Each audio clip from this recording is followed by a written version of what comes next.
4 ராசிகள் இதற்கு முந்தைய ஜென்மத்தில் விட்ட குறைகளை அனுபவிக்க வந்த ராசிகள். அது எப்படி இந்த ஜென்மத்தில் நம்ம என்ன அனுபவிக்க போகிறோம் என்பதை எப்படி கண்டுபிடிப்பது? அதாவது 28வது வயதில் ஒருவருக்கு, அதற்கு பிறகு 28ற்கு மேல் வாழ்க்கையில் எவராவது ஒருவர் வருவார்.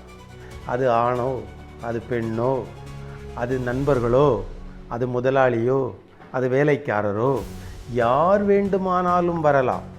அவர்கள் வாழ்க்கையில் வந்ததற்கு பிற்பாடு அந்த வாழ்க்கை முன்னேற்றமடையும், நல்ல நிலையில் உயரும்.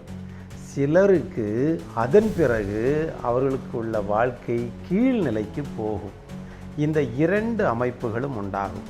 இதில் சிலருக்கு 2வது திருமணம் வரைக்கும் நடக்கும், சிலருக்கு முன்னேற்றங்கள் நடக்கும், சிலருக்கு உள்ள திருமணமும் இல்லாமற் போகும். இந்த விவரங்கள் அவர்களுடைய ஜாதக கட்டத்தில் எழுதி வைக்கப்பட்டிருக்கும்.